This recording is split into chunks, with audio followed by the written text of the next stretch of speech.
Sound is speeding, Gabriel. Gonna keep my mic real close. And... How do we start the podcast, Gabe? Remember? Oh, shit. Wait, ready? Hold on. Ready? Hold on. 3, 2, 1. That cut's gonna be seamless, folks. We're recording on the video? Yeah, we're recording. We're speeding? We are speeding. Whatever that means for we're a speeding, non-mechanical film. No, because camera speeds too. Yeah, but back in the day, isn't speeding from the motion of the actual? Yeah, it's like just now. I don't know what it's left the over thing's from doing. the old.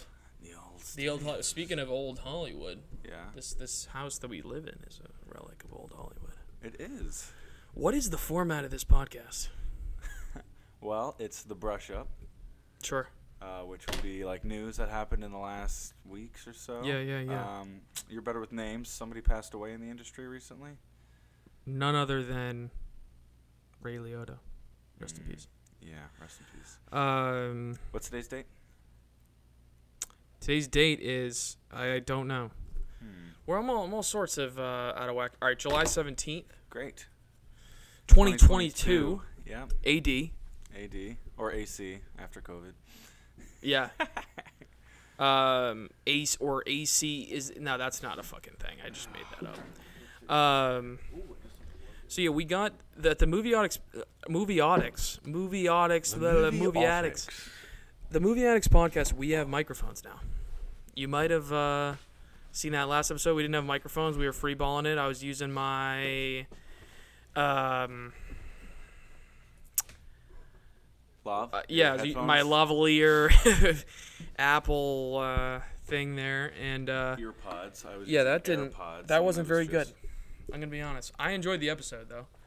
Hope you all did. Hope all the 43. I bet you 39. I'm gonna be optimistic. Part of me is gonna say 100 people watched it. Ooh. The ratings we just got. Ed Sullivan just came into my office. Ed Sullivan was like the head of CBS for a while. Why is the computer making so much noise? Was that making noise before? Yeah, it's just cooling off. Oh, it it's does a fan. That. Yeah. I thought it was a volume thing. No. That's cool. Must be like crying. Ed Sullivan used to be the head of CBS. But yeah, Ed Sullivan gave me a ring. He said these numbers are incredible. 100.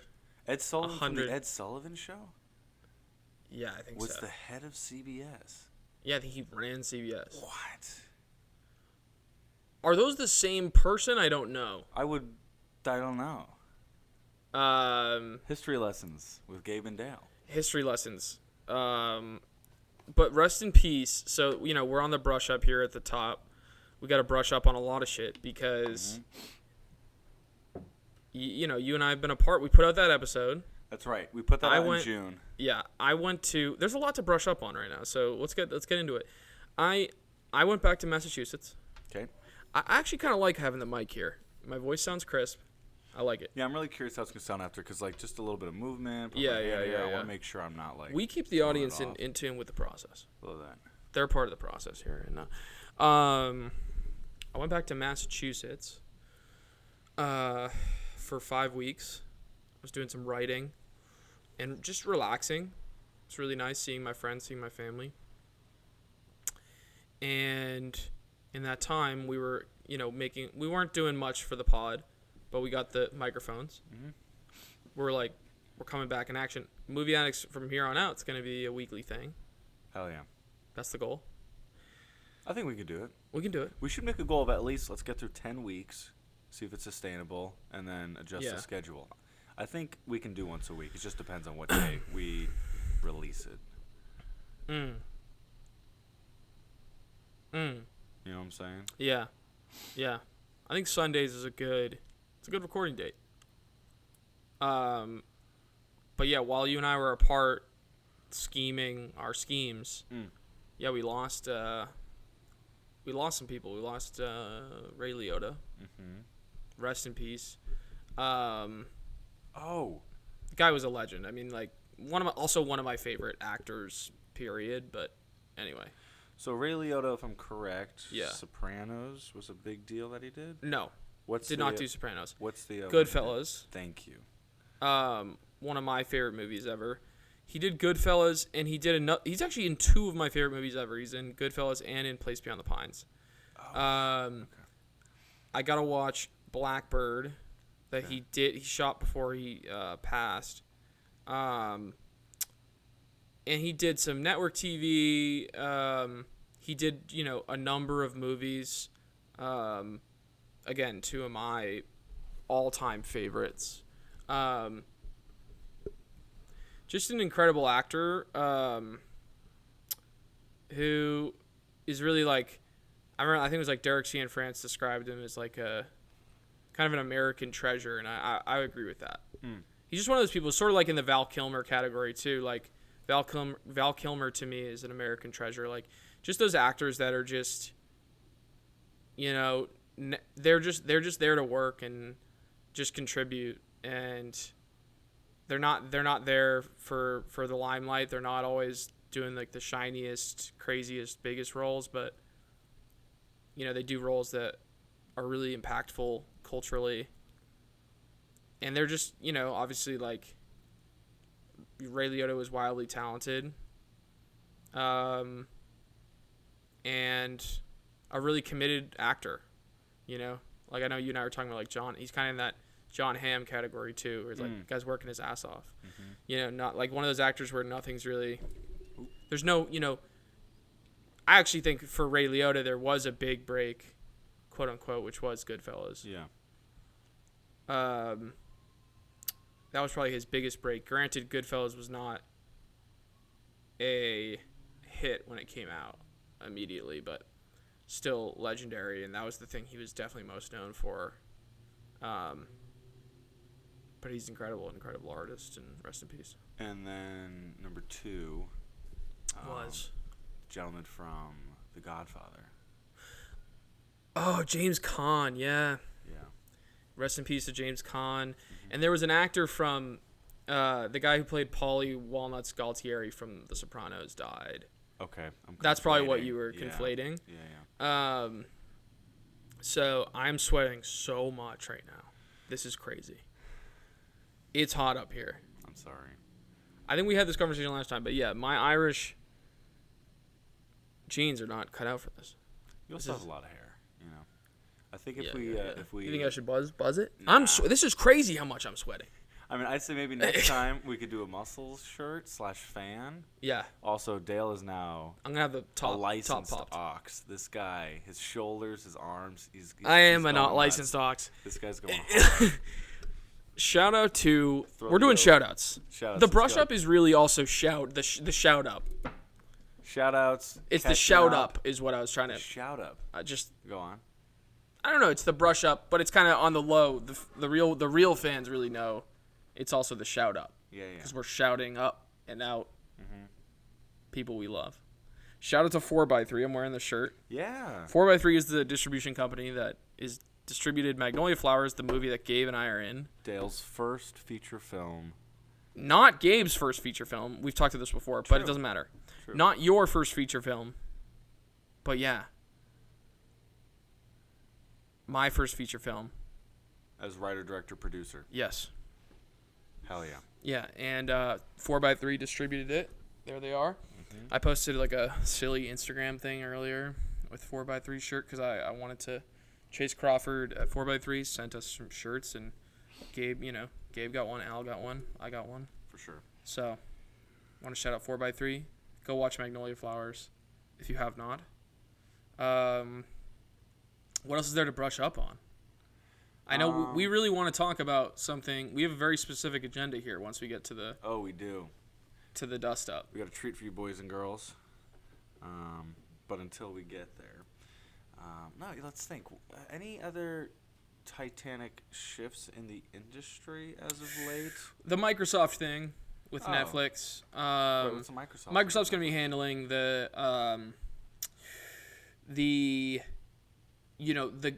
way my dad put it, which I thought was kind of a fun way to put it, was like the guts of Netflix's ad-supported platform. Whoa. So like there was a kind of like a not a bidding war, but there was like almost like a pitching competition over companies just pitching Netflix on, why those companies would be the best people to work with, collaborate with for Netflix's new ad-supported approach to streaming. Exactly. And Microsoft won that, battle or whatever you want to call it. I don't know what, that was big news, I guess. I don't know what. This is, I do know. I know in the Hollywood Reporter, they said. I have another interesting thing that we can also get to. Another story I saw in the Hollywood Reporter that I thought was interesting. The Hollywood Reporter said it's, Netflix's sort of PR statement was like, Microsoft values people's privacy the most, and that's what they said they were that's why they went with Microsoft. Sounds like something Microsoft asked them to say. For sure. It sounded very corporate and whatnot. So the cynical part of you goes, sure, maybe. Yeah. But what that did mean, though, in a sort of matter-of-fact way, from what I was reading, was like, there's not going to be so many targeted quote-unquote ads, because that is some streamers' approach to ads, is hyper-targeted. I mean, I'm sure Amazon has that on Prime. If you consider YouTube a streamer, YouTube's approach is extremely targeted anyway. Yeah. Prime doesn't have an ad-supported version yet, do they? I don't think so. I thought they do. I'm kind of removed from this because I've been paying for Prime easily since freshman year of college, which is almost 10 years now. Yeah. And Prime Video. I guess they don't. Now that I'm thinking about it. Yeah, it's just included in the subscription. But they do have Freevee now, which is their ad-supported streamer. Great, which is more news that IMDb TV has been rebranded as Freevee, and so now you see all these billboards. Billboards overnight. Yeah. Said Freevee. All the ads online are Freevee. I think I saw it. Yeah. I'd caught wind of Freevee previously in the last couple of months, and then I was like, wait, but what happened to IMDb TV? Looked it up. IMDb TV does not exist anymore. So does that mean Amazon owns IMDb? Yes, they do. Got it. Yes. Wow. They do. Excuse me. What? I burped. I don't know if the mic picked it up, but we'll Gabe and I had some Doghouse. I think it might have hit because my lower digestive tract, I'm not going to lie right now, this might be TMI. It's not looking good. It's not looking good. Dale and I have slowly but surely been trying different restaurants around the city. Doghouse. Today I told Dale I wanted a hot dog, and Dale's like, I got you. So we go over to this location at Doghouse. He just kind of a disaster. The retrieval of the food. Unmitigated disaster. Yeah, the retrieval of the food was a disaster. We were basically we pulled up on Northwestern Ave, right near Beverly, if not on the corner. By the Arco station on Western. Yes. Yeah. Well, there's several, but so we pull over on the eastern side of Northwestern. Get out of the car, trying to run across the street, skip the crosswalk, a little jaywalking. Nobody throw us in jail, please. And yeah, you're gonna get thrown in jail. We're still looking for the place. We can't find it because there's no sign. Did you get me a water? Yeah. That's very kind of you. I got you. That's amazing. Got you, my man. Thank you, my friend. Thank you. My brother. Okay. Got you, brother. So yeah, there's no sign. We're like, where the heck is this place? But we come to the conclusion that there's a door with delivery lockers and a to-go order counter, and we realized it's some weird basically digital food court with no signage at all. And of course, right before we cross the street during this realization, a car tries to run us over. Dale says F you to the guy. This is crazy. This is where my temper really came out. This is our 43rd guy threw a cigarette at me. Say that again for everybody, because I was talking. He threw a cigarette at me. This man. And I said, the guy looks at me, he throws a cigarette at me. I said, fuck you, motherfucker. Because, I'm not going to mince words with the person throwing a cigarette at me. Yeah. You let people walk all over you. You let people throw enough cigarettes at you, they're just going to think, oh, yeah, I can throw cigarettes at Colin anytime. No, you fucking can't. It was a moment. It's for a second, I thought the guy was going to get that guy's going to pay. I thought... I hate to say it. I'm sorry, sir, but you fucked up. Dale's got some guardian angels. That's just where my angry Irish side. I'm like, are you fucking kidding me with this? Angry Irish or Boston? Both. Got it. They go hand in hand. Yeah, it's just don't do that. And this comes on the tail Bro, end. imagine throwing a cigarette. I was like, are you, like, what do you think I am, a garbage can? He has no That's respect. fucked up. He clearly has no respect. That's fucked up, because first of all, he honked at me. Yes. Wow, we already crossed. And he was already letting us go. And then he Yeah, honked at he me, and so I slowed said, down. all right, fuck you. Yeah. Guy was like, couldn't believe my nerve saying fuck you after he honking at us when he was already letting us go. Yeah.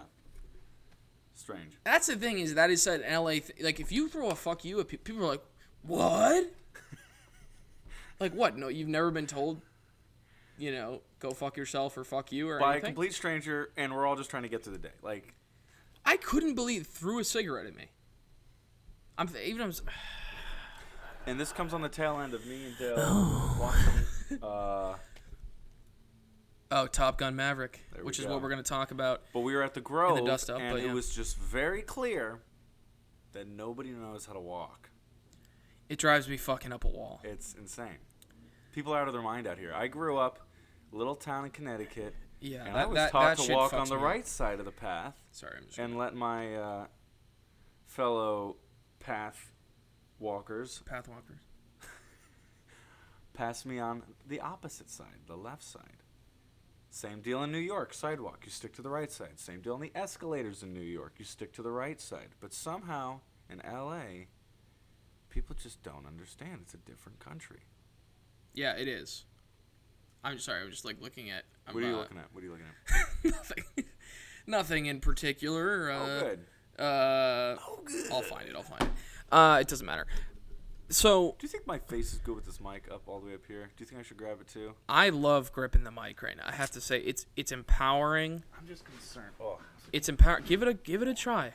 I don't know. Let's get the listeners the best listening experience. They're in the car. They're gonna hear me like this. You know what I mean? It's gonna be incredible. You guys could probably hear me better now because I'm only like 4 inches away. Also, I guess this is Sunday Gabe tired voice. Because sometimes I'm talking. You seemed a little tired. You seemed a little tired. You see, my voice is like. I was I was like, damn, Gabe's tired. I like Gabe when he's chipper. When he's chipper, and you're tired. You were tired today. You were tired last night too. When I talked to you on the phone. Yeah. I don't know. I was up kind of late. It happens sometimes. You know. Yeah. I also coming off 4 or 5 days working, which isn't a ton. I work at a great restaurant, and it has a good pace. I gotta go to the restaurant. The shifts aren't longer than 5 hours, so it's really peanuts. I've worked at some joints where you have 10-hour days, and 10-hour days at a restaurant are manageable, but 4 or 5 days in a row, talking to guests for 6 to 7 hours plus cleanup and all that, that's nuts. So the 5-hour shift makes a big difference. Anyhow. Yeah, I mean it seems like that place is working out because they give you like the reasonable shift is. I'm big. happy with that. Yeah. Because being the service center, serving people for over 5 hours, your patience gonna start to. I love it. Yeah, your patience after 5 hours is gonna start to get real thin. I think it depends on the person. Yeah. Someone asks you for pepper, and you're like, pepper yourself, you motherfucker. Takes a pepper spray out of my pocket. You want pepper? Yeah. Oh, you want pepper? Pour pepper all over there. I don't know. So. Oh man. Yeah, man. So anything else? You know the heat. The heat makes me lethargic. Yeah, same. Yeah. Same. So what's the temp in here right now, Dale? What do you got? 70s, 80s? No, I had my watch on earlier, but took it off. My guess is that it's about 75 right now. 75, humid. I'm kind of forgetting that it's summer right now. Well, it's been so nice and cool in the mornings. No, I'm just forgetting in general, but yeah, it's kind of like unrelated to the temp. But anyway, Gabe, let's anything else to brush up on, or can we? No. Oh, Ben Grant, our very own Ben Grant, got married. Oh my goodness! So I went to the wedding. Made an appearance at the wedding, and congratulations to Ben Grant and Danny. Congrats, buddy. Congrats, Ben. Ben's a goddamn visual genius, legend. What project did he collaborate with you most recently? Magnolia Flowers, and it looks amazing because Ben was the DP. So hell yeah, I believe in that guy. I feel like It looks straight out of the studio, and every it, shot he it had. does. He's clearly, great. He's so talented. Anyway.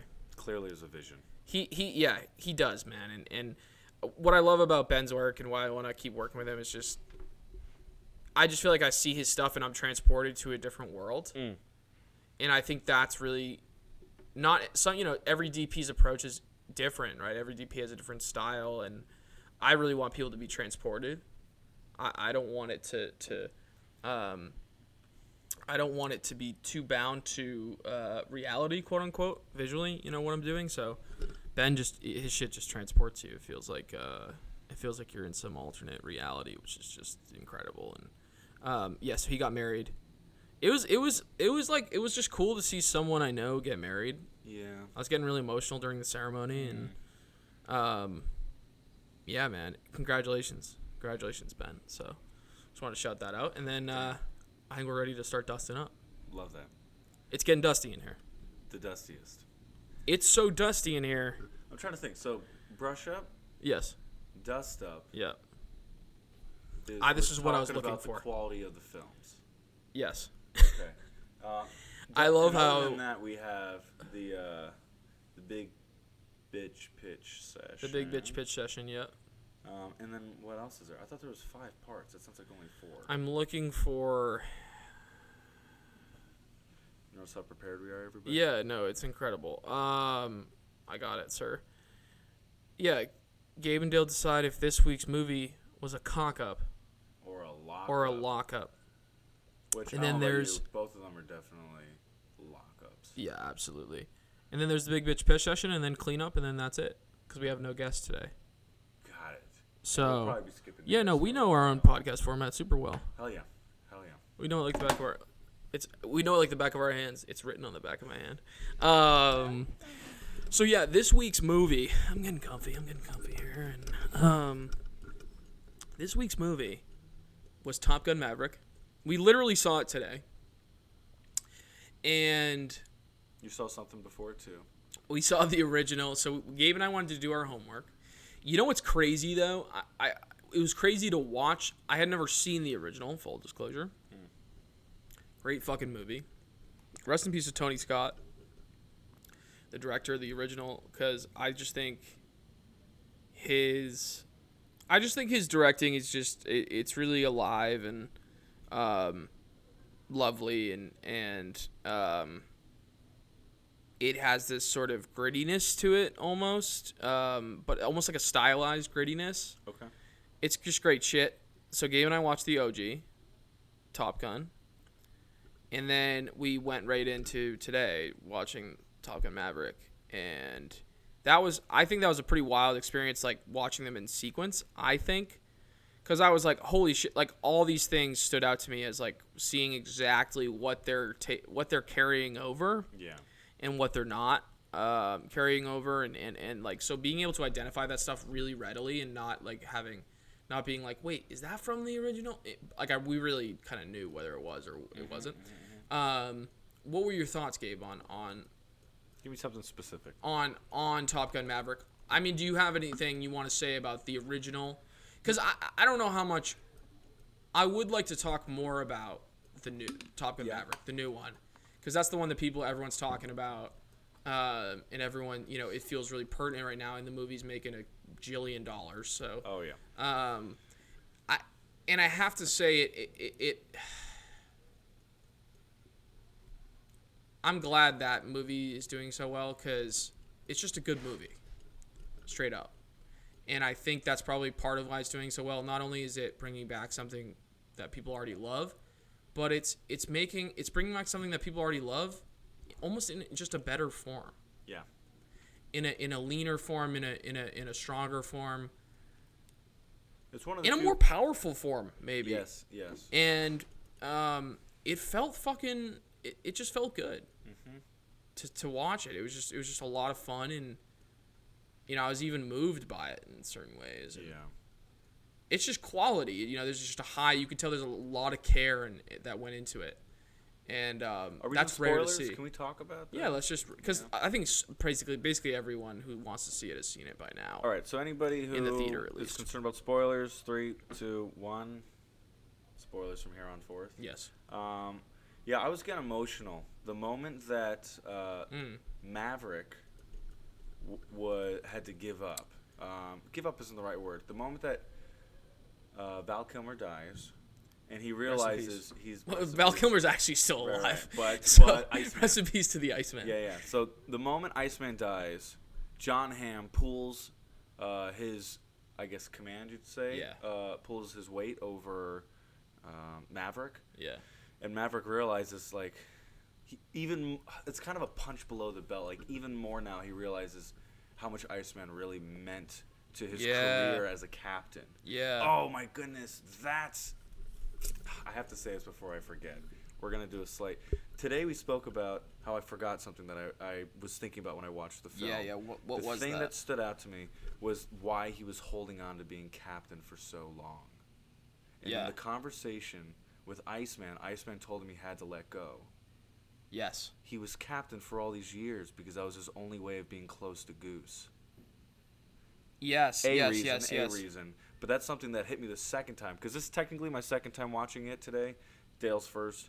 And so second round, it was just like, oh, it's not just him letting go of his disappointments and his regret with his relationship with Rooster. Yeah. It's him letting go of all of that fear from 30 years ago, letting go of him being stuck in his career as a captain, where he does feel at home. It is who he is, but also, like, part of that is intrinsic of, I mean, who knows? Maybe if Goose was still alive, the two of them would have gone on. You know, I don't know, to do something bigger than just. Yeah. I think, I mean, that scene with Val Kilmer is great. And you know what's interesting? It's a good. That's interesting that the sort of big thing that you realize second time around with the movie is related to that scene, because that scene is. There's a lot going on in that scene. Probably one of the more layered scenes in the film. Yeah. Because the idea of letting go there, you know, Iceman is being very, like, direct with that message, but that message means a lot of things, I think, to Maverick. Like, and I yeah, man, like, they did a great job coloring, not to cut you off, but thinking on it, because you said it means a lot of things. And yeah, you're right, that's a big moment where we're really seeing that he's being forced to make a decision regarding his relationship to Rooster. Yeah. Forced to make a decision regarding his relationship to the Navy. Yeah. Forced to make a decision regarding his relationship to Penny. Yeah. And, I mean, I was going to say forced to make a decision between his relationship with Iceman, but that's a pretty consummated relationship. Like, they are as far as they can be in terms of friends. Yeah. And what they can and cannot give one another. Yeah. But yeah, that point of the film, like, he has to make a decision. Yeah. And in that scene is where the shift finally happens. And that's why I was going to say the big moment I started feeling emotional is when he shows up on the radar and the music starts. Yeah. And the music starts the same way, by the way. Love this from the if I'm correct, love this from the composer. It's the same theme that starts at the top of the film when he is defying Ed Harris's command. Getting inside the Mach 9, Mach 10 plane. It's the same moment. So it emotionally brings you back to the beginning of the film. Yeah. While simultaneously, there's so much more impact behind this decision. I think that was... It's good shit. Yeah, it is good shit. Oh, man. Yes, and you said earlier how much leaner of a film. Maverick does feel leaner than Top Gun, but in many ways it's also full of so much more and also so efficient. Yeah. So efficient. Hold on, I'm going rogue here with... Go for it, baby. I'm going Maverick right now with my shit. Oh, yeah. Yeah, I like this a lot better. Yeah, give it a little bit. Great. Cool. Yeah, I mean, I think I really loved the beginning of the film. You mentioned the beginning of the film. I loved... That was... I mean... if I'm not mistaken, that opening montage on the aircraft carrier to, like, the Danger Zone playing, that was just the montage from the original Top Gun, right? And they just laid in new credits. It felt more modern to me. We'd have to double check. I'm so curious because that's what I was thinking. I was like, no, this is new, right? And I was like, wait a minute. I felt some of the pacing in the aircraft. No, they probably recolored it. Okay. And like remastered it and everything. But, or maybe it's just a shot-for-shot recreation. It's damn similar. It was getting like shot-for-shot feels to me. We would have to confirm this. This is what I will say. Yeah. We watched Top Gun at home, and then we watched Maverick in theaters. I feel inclined to say it was shot differently. That's a good point, though. With the same energy, if not edit. I don't know about shot for shot. If I give you the benefit of the doubt, and it is shot for shot, if not the same thing, for me, auditorily, they definitely brought the sound, regardless of being theater. Yeah, of course they would home, remix TV. it and remaster there was something and everything, about like whoa, like the sound effects of the jet engines just blasting. In the music, in the mix, the song is really. The song just gets you fired up. It does. That shit, I think I literally said, like, as when the opening credits montage was playing, I was like, let's fucking go. Yeah. Because, oh, jeez Louise, doghouse coming back to bite us. I just throw up. I think, Gabe, that it's just the original sequence. I know that sounds insane. But check it. We'll check it. And I think they just laid in new credits and obviously did a new sound mix, and probably some new color. Because that original sequence in the original Top Gun looks fucking great. And I'm sure, I think if it is just they dropped kind of the old sequence into the new one, that wouldn't shock me because it also, maybe it works thematically for the movie. Yeah. Like the idea of, I don't know. There's some sort of link maybe there thematically if you're just dropping in. And it's also just nostalgia. It's a nostalgia trigger. Watching original versus sequel within like 2 days. Yeah. It looked like the same exact title card for sure. Same titles, font. Right? I think it's the same. I quite literally think it. I'm gonna stick with my. We'll see who's right. Yeah. But I think it's the same fucking montage, same footage. I think what's so interesting to me too is I saw the film for the first time maybe a year or so ago with my mom. Her and I love watching action films. We'll watch anything from like Lethal Weapon. I'm trying to think what else we watched. We started doing the Rush Hours. We watched the Die Hards, all kinds of stuff like that. And we watched Top Gun. First time I saw it, I was like, cheesy ass 80s music. And yet now. Oh, you didn't enjoy it when you saw it. I'm talking about the music specifically. Oh, sorry. I'm talking about the music specifically. I did enjoy it though, but the music specifically is like this is totally the '80s, and it's kind of a little hokey. With the music, and then it's so interesting watching it again this week, and then watching the sequel multiple times. It's just taken on such a new life to me. Like you said, let's fucking go. Like it really there is something powerful and pure. I think that's what I like about the music, and that's a big thing with the film. We should, if not can, chat about this film. Yeah. Giving itself permission to not just be an action film. Yeah. But being an action film that has like a touch of, I don't know what you'd call it, romance, melodrama. Yeah. But the idea is it's not afraid to show the heartfelt side of men and brotherhood. It's not afraid to show intimacy between a man and a woman without it being overtly sexual or explicit. And the music, that's a part of the film I have thoughts on. Sure, but I think the music might be kind of part of that. It's meant to be upbeat and strong, but it's not supposed to be like some. Does that make sense to you at all? Yeah, I have to admit that Wait, explain the last part of your point again before I leapfrog to like what. I'm just saying how the music. I think it's the nature of the music does a great job of being emblematic of the nature of the genre of the film itself. Absolutely. I mean, is that what that song's called? Danger Zone? I don't know. You may have seen it in the titles. That song sets the fucking tone for the movie. Yes. It does. And it's pretty perfect. Like, it doesn't really get more perfect than that. To have that song be the opening titles, be the titular song, and it sets the tone. You know what I mean? Like, and in a way, that I'm feeding into exactly what you're saying. Like, it sets the tone for the rest of the movie musically. You know, like, and in terms of, and by musically, I also mean in terms of, like, you know, in terms of feel, in terms of just the underlying feel of the movie, where it doesn't take itself too seriously, you know, and that's one thing about Maverick that I just really like. Like, I like how as the stakes get higher, they don't feel the need to lose any of the fun.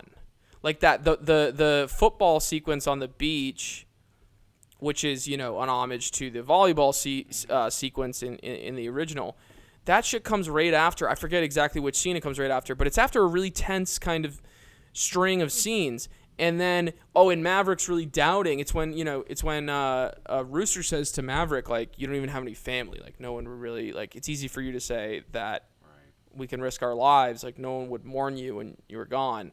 And that hurts. And then, you have Maverick doubting whether Rooster really is family to him or thinks of him as family when he thinks of Rooster as family. And then you have that, the football scene on the beach, and that scene is just really fun. And they still put some drama in there of, I think it's like at one point Rooster like helps Maverick up. Maverick gets like tackled or something, and Rooster kind of extends his hand and pulls him up. And it's just that unspoken, like, it makes Maverick feel almost reassured, actually, that, like, no, this is someone that cares about me. I totally interpreted that scene differently. Okay. Yeah. That's interesting. That's how I interpreted it. That moment in the scene is how I interpreted it. For sure. Overall, the scene is just what I mean to say. Overall, is like that scene's just fun, man, and it's coming late in the movie. You would expect a scene like that to happen 30 minutes. Top Gun is really Top Gun Maverick's really rock solid, I have to say, in terms of sticking to its guns, so to speak, with its plot structure, because the plot structure is fucking great. And it's not, you and I talked about how it doesn't feel the need, it's an action movie that doesn't feel the need to be a nonstop roller coaster. Yes. In terms of thrills and action, and it's a movie with like real fucking characters in it, and the reason you care about the mission is because you care about the characters. Yeah. And like so many, action movies now, it's just like, it's like fucking nonstop fights and explosion, and the whole movie is a quote unquote mission. Whereas this movie's just building up to one mission, and the mission is really an emotional mission. It's not just a mission for the sake of a mission. The mission is an emotional mission. It's like, are we capable of the impossible? Are we capable of more than we think we're capable of if we work together? Like, that's the mission. And not only that, because you don't give a shit about them actually blowing up the thing. You don't care about that shit. Yeah. You care about, like, are they going to survive? Are they capable of more than they think they are? Yeah, like, it was an awesome moment in the film. Yeah, and I think really that's why I think the movie really kicks ass for that reason. Like, because it's an actual movie. Mm-hmm. It's just like, so many movies come out now and like, where it's like, I'm like, what was I supposed to get from that? Like, there's no characters, there's no emotional themes, there's no emotional like, what am I supposed to get? And that this movie, like, Top Gun Maverick has heart. It has a heart, it has a soul. Yeah.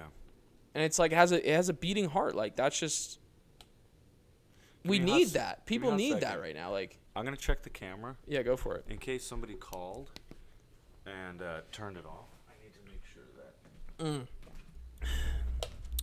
This water's delicious, Gabriel. It's still going. I'm gonna put this on. Rad, brother. Damn it. Okay, I just turned off the video. I have to put us on airplane mode in case somebody calls. Cool. You still rolling? Yeah. Great. Okay. Part 2 is gonna be on. Nothing's changed, but. All right, guys, we're back. Literally nothing happened in between, other than the fact that I had to put the phone on airplane mode in case somebody interrupts. And then we lose. Yeah. Honestly, I'm like self-conscious right now that I... It's all good, Gabe. It's all good, man. It's all good. 20 seconds deep. Yeah, man. I think Top Gun Maverick kicks ass. You know, I think my issue with the first film, it's funny you say, like, What?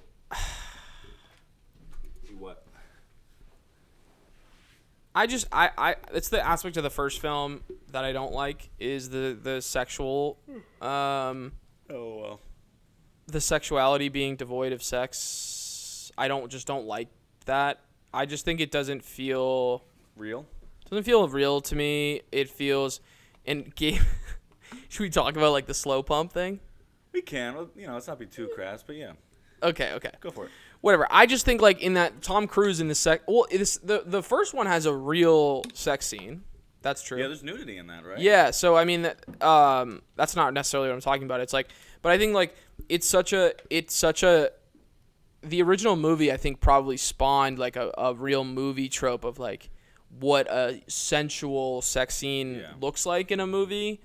And they did a very similar scene in Terminator, just with like more boobs, right? And I bet it's related. Did Top Gun come before Terminator? I don't T1? know. I wish I knew that. I'm assuming Terminator was late 80s. This water's great. Or mid 80s, and Top Gun was early 80s. I don't think Top Gun was in 70s, was it? No, because it's been 30 years. It's been 30. 80s. Huh. I don't know. I just think like slow pump. Tell me about that. And Tom Cruise is in there and he's slow pumping. Like, and I was just like, that's not. I just don't. He's basically the guy is like thrusting once a minute, and I was just like, what is this? Yeah. Like, are they actually having sex or like what? And it just doesn't feel real to me in any way. And I made the movie, the Top Gun Maverick took that to like for like new heights because like you don't even see them actually having sex. Yeah, it's just implied. They're mostly wearing clothes. Yeah. And it's not that like it's not that I need a sex scene. It's just I want it to feel lived. I want the sexuality to feel like lived in. Yeah. And not just like movie sexuality. And so that to me was lacking in both films, and it just I don't know what an alarm goes off in my head and I'm like, what? What's going on? I mean, one thing I'll say to that is like, to me, I enjoyed the romance of them leaning into sexuality, rather than the sexiness of it. Yeah. But to your credit, it does bring up an interesting question. Both films, especially the second one. Yeah. There are serious moments of danger. Yeah. And in the same way that the danger can climax, is there a way at which the sex can feel a little, not dangerous isn't quite the right word, because obviously everybody wants to be in a safe situation when they're being intimate. Yeah. But the idea that it can be more than a one-tone sexual experience. I think you just sort of articulated kind of what I'm trying to get at. Yeah. Is that it just feels the sexual tension in the sex appeal feels really flat to me in both Top Gun and Top Gun Maverick, and like it just always rang some sort of alarm bell in my head, like that's not totally working for me, at least. Like, I'll put myself in the camp that works for me on principle that, and I don't really like, I feel like this is becoming a disagreement, but it's not. We're just, I think, viewing it differently. Yeah. I think for me, if sex is existing in a film, sure. It would be nice to have kind of some realistic, like, beginning, middle, and end. But for me, that moment was more the end of a larger thing. Yeah. Which was, one, reconnecting with Penny in the bar, kind of icy, but still kind of flirty. Two, bringing her back home, but nothing happens because he still has work to do. And then three, her leaving the door open. Yeah. That door open had so many implications and was very sexy in many ways. Shout out to Jennifer Connelly, who is beautiful, by the way. Jennifer Connelly is beautiful. I disagree with you. I disagree with you on the door opening, but yeah. You don't think it's... I think it's like, why can't you just communicate to him that you want to have sex with him? Does that make sense? I don't understand the leaving. It's just like communicate it a little more. Like that's what it doesn't feel adult to me, and I know it's not supposed to feel adult because they're trying to keep, especially Top Gun Maverick. It felt like they're trying. Is it PG, that movie? I don't know, but it could be. I think it might be PG because I don't know if there are any swears. They may have said ass. If you're, times. I think you can be a PG movie if you're only implying sex, and you don't. So I think Top Gun Maverick, I think, is probably PG. Move because there's no need for that film to be PG-13. For sure. And the door opening to me was just so, like, silly because I'm like, these are two people in their 50s and they're, like, doing... And it just feels like a relic of, like... It's what we talked... It feels like a relic of the 80s. It feels like a relic of... a conservative idea of sex but what about, like, that I don't love. Mouse? What about the whole like? Yeah, I don't want to do that. Oh really? And that's not even like. I guess it is personal. Where's the foreplay? No, but no. I'm. It's just. It feels generational to me. It feels like. And you know what though? I have to say the brilliance of the following sequence. After the door open and, you know, it's implied they have sex and whatever, Tom Cruise is going to leave the house, and her daughter comes home and she doesn't know that her daughter was supposed to come home. You and I talked about this sequence. Yeah. And it's really great. It's a really brilliant sequence because it exposes, it's them being a little self-aware about the generational gap because they're all afraid, like she's afraid, she has that kind of 80s conservative idea of sexuality and what she's supposed to demonstrate about sex to her daughter, and she's like, I have an example to set. I can't be bringing guys home on the first date, which sort of for me, I'm like, what? That's just, I find that sort of odd. But then the movie is a little self-aware about it when Tom Cruise jumps out the window, and the daughter sees him, and all she says is, you know, just don't break my mom's heart. You know, don't hurt my mom. And so it exposes, to me, that scene was, whether it intended to or not, was exposing that generational gap of what they're really concerned about is like, oh, what's it going to say if I brought you home on the first date? And they're all caught in their like 80s kind of ethic. Yeah. And the daughter, all she cares about is like, don't hurt my mom. You know what I mean? Yeah. And I thought that was really smart and really tactful. And I'm glad they put that in there because it made me feel like, okay, like, there's some acknowledgement of an ethic that isn't. It's different. It's not ancient, but it's of a bygone era. Like but being aware of that to me was really smart and impactful. It landed for me. Yeah. So you and I just have like, I guess it's like the door opening thing to me was just like, but I love it. It's so romantic. But romantic is I don't know.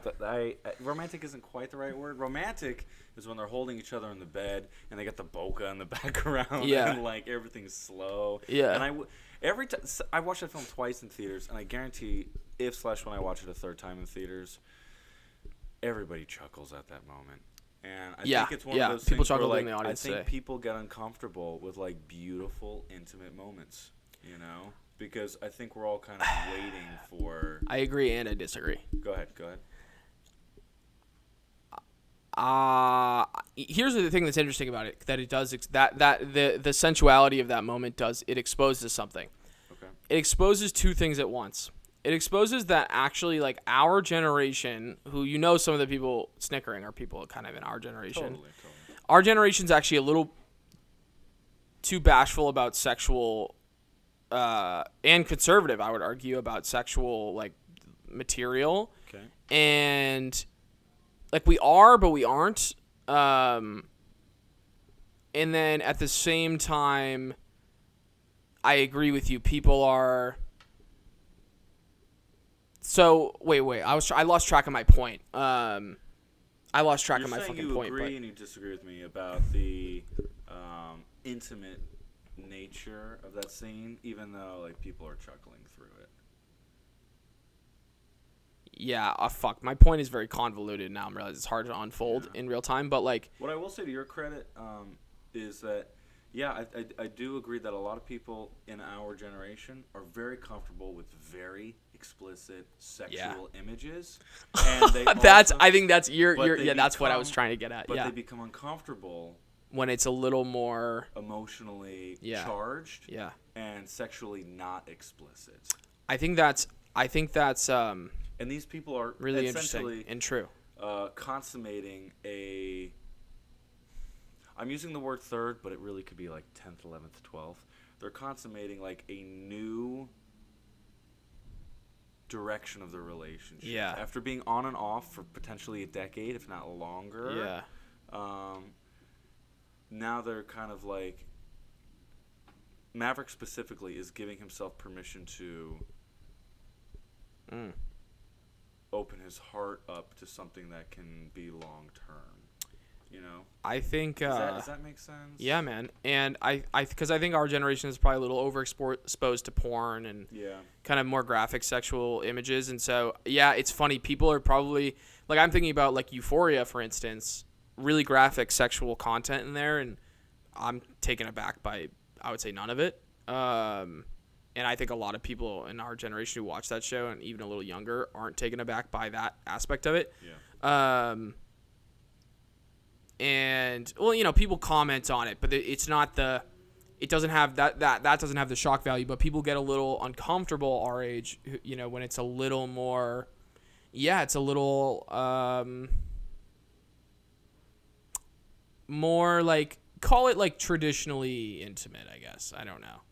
I don't know if you agree with that like phrasing, but traditional or not, it's something that leaves more to the imagination. Yes. Which, as you were saying before, is not the mainstream way of presenting these situations. That's something from a previous era where there would be much more implications than today. Yes? No? I think it is still the mainstream way. Implying. Clearly, because it's one of the biggest movies of recent memory in terms of box office, and it has that approach. So you're saying, so it's validated in its sort of conservatism with sex, and it does that make sense? Like, but it sounds like you're saying it's validated not only by its use, but because of the successful nature of the film. Yeah. That happens to be having that use. Exactly.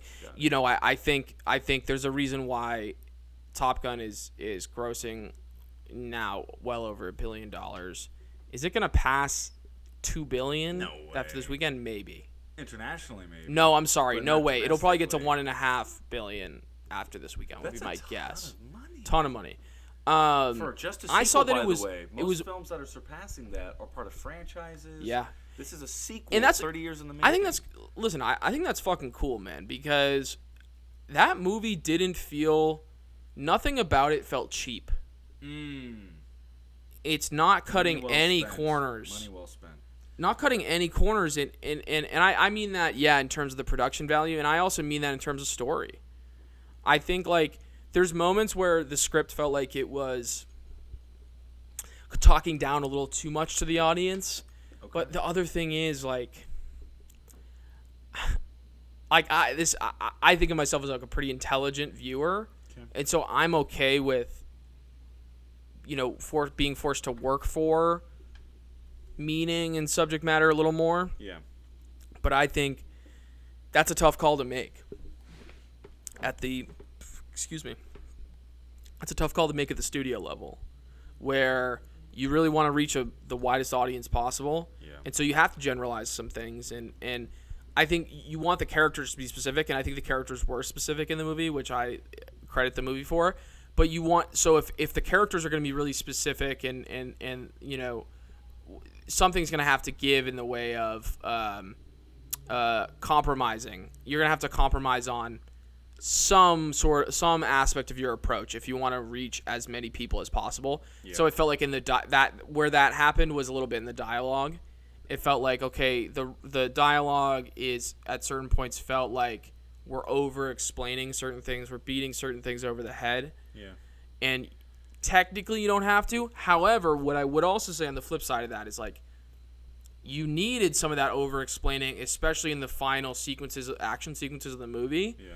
Because like they're like kind of calling back to certain details and things that they kind of beat over the head earlier, but you need those details to understand what's going on in the mission. Yeah. And so I'm like, you know what? It all evens out really at the end of it. So, but there's moments where I'm like, are we, beating this bit of information to death or this point to death? But,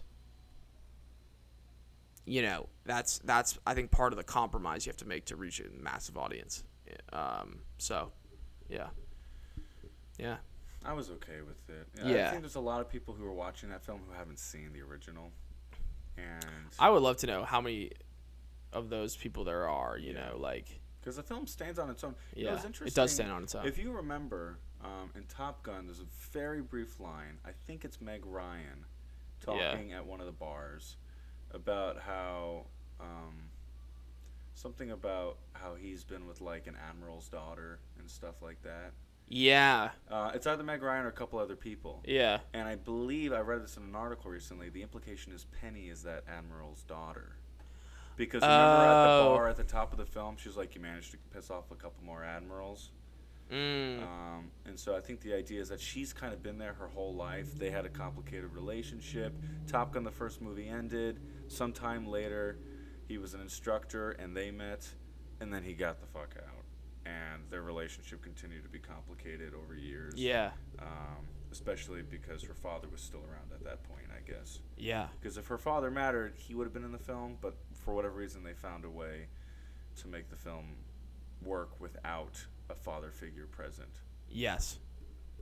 Which, thinking on it now, actually would have been a very interesting addition to the film. Yeah. Because there is such a complicated relationship to fatherhood in the movie. Yeah. Regarding there is. That's a good point. Lack of father, regarding Tom Cruise becoming a surrogate father and failing and retrying. You could even talk about, this is a bit more removed, but you could talk about even John Hamm's relationship to like doing the right thing as a commander. Yeah. Is there a paternal responsibility? And yeah. in many ways, John Hamm. Yeah. Versus Tom Cruise. Because John Hamm is trying to lead the group towards a winning mission. Yeah. But then that killer moment when Tom Cruise proves that he really is the better father / leader. Yeah. Because he's trying to get people home. Yeah. So I feel like those themes could have been doubled down further if Penny's father was present in the film. Yeah. But clearly, there was not a need because everything is just so successful as it is.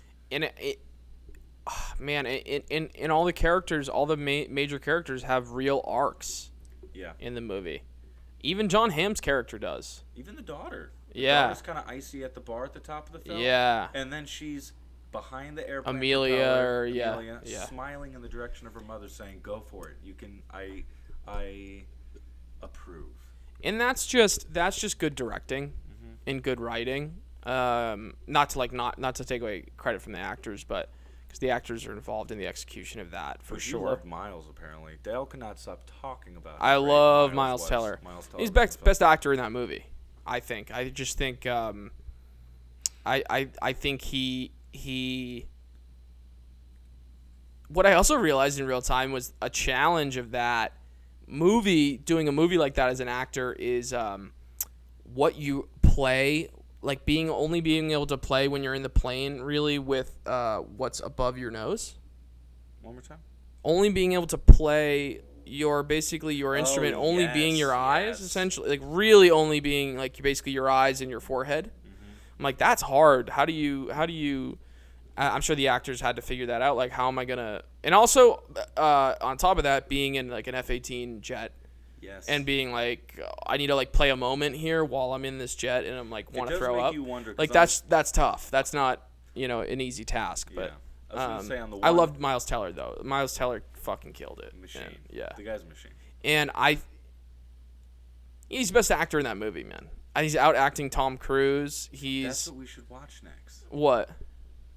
Admittedly, I have not seen The Godfather yet. The Offer. The Godfather and The Offer. Yeah, oh, for sure. I would love that. That would be cool. Yeah, Miles Teller, we do like Miles Teller. We want to see him in something else. Yeah. I really want to watch The Offer, man. So much like good. It's crazy, like how streaming, like all this stuff. I that's don't going on know streaming. if It's crazy. this is just. I don't know if this is a child of post-pandemic. Obviously, a lot of people feel the pandemic is still raging as it's 2022 and there's more variants, all that good stuff. But as the pandemic is evolving and people are coming back outside, I wonder if all this good content coming out is a result of like the time to recollect, to realign.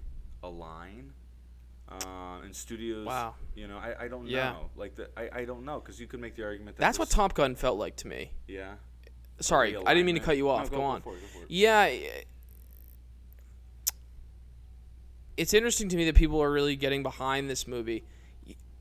Equally interesting, going back to Everything Everywhere. Yeah. Everything Everywhere also has that feel of like, hey guys, let's buck up. Like life's hard and we're really going through it. Like let's be kind. And it has that, and I think people are responding to whatever that undertone is, because people are really loving Everything Everywhere. Yeah. It's like one of the highest rated movies of all time, apparently, on Letterboxd, which I said to you. Yeah, you did.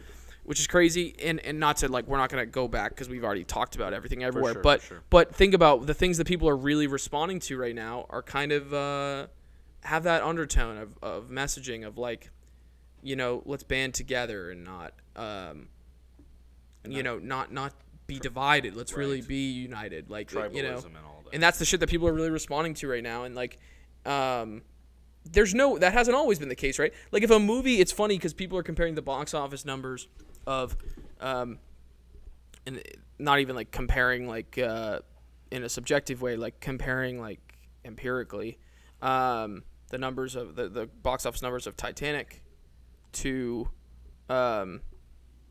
Top Gun's numbers right now, because I think Top Gun surpassed the first run, like its numbers are surpassing the first run of Titanic, something like that. Whoa. Because Titanic did make, I forget exactly how much. Are they adjusting for inflation and all that? Yeah, I think so. I would have to look at that. 'Cause at the very least, you can count how many tickets were sold between both films and the opening month that it was released, regardless of money. Yeah, and I'm like, if a movie like Titanic came out right now, I don't know that it would do as well as something like Top Gun Maverick, because Titanic has the spectacle at the center of it of like, oh my God, everything's falling apart and literally sinking to the bottom of the Arctic Ocean. But could you make the argument too that it could be a good moment in terms of class division, in terms of survival? First of all, Titanic slaps. I fucking love that movie. Sure. So, but I'm talking about imagine if you swapped it and Titanic were released, or Top Gun Maverick were released in 2000. Admittedly, and whatever. I feel inclined to agree with you. Admittedly, I have no idea on principle that I am curious if a lot of this film's success is based on the support and nostalgia of the first film. Yeah. Whereas, like, there was nothing before Titanic. There was nothing. The only thing it was riding on was the fact that everybody... Actually, no, that's not true. I was going to say everybody loved DiCaprio, but that wasn't true. They kind of liked him from Baz Luhrmann's Romeo and Juliet. He was picking up speed in Hollywood after... I feel like everything I'm thinking about in my mind regarding DiCaprio is all conflated into, like, a certain number of years. But in my mind, if the big films... Help me out here. Yeah. Were What's Eating Gilbert Grape, Romeo and Juliet, and then Titanic. Yeah. Am I missing anything? Are you talking about for Leo's career? No, that's kind of the sequence, I believe. So if that was the sequence, there's a good number of 5 years between each of those films. Yeah. So he probably didn't pop off really till Titanic. So then the only thing really supporting that was James Cameron. Yeah. Who was he was a big deal because of... was James Cameron Terminator? He was... Alien. Yeah, he did Terminator, He was the sequel to Alien. He did the second Alien, Yeah, I believe. Aliens. Aliens, thank you. Well, like, that's what it's called. That's what his sequel is called. And then Kate Winslet. Kate Winslet was a darling at the time, right? Yeah. Yeah, I fucking love Kate Winslet. So, different reasons that they were successful. But I will say Maverick, I don't know. I don't want to say I would rather watch Maverick over Titanic, but Maverick is such a good time. I know I'm going to walk out and be happy and feel uplifted. I would rather watch Titanic. Yeah? You know what it is? I got to watch Titanic again. I got to watch it again. Because that's a incredible. long, powerful film, and it's doing so much. And it really is just a different animal. It is a different animal. I guess I was just saying, like, movies that are... metrically speaking, yeah, money-wise. Yeah, titanically successful. I think it is... I was trying to feed into your point about... Yeah, people are responding to things that are making them feel uplifted and not so burdened. And... I think that's why people are really fuck with Top Gun Maverick, and I think that trend will probably continue. Yeah. Of people really responding to movies that, at least theatrical movies that give them something to work with, thematically.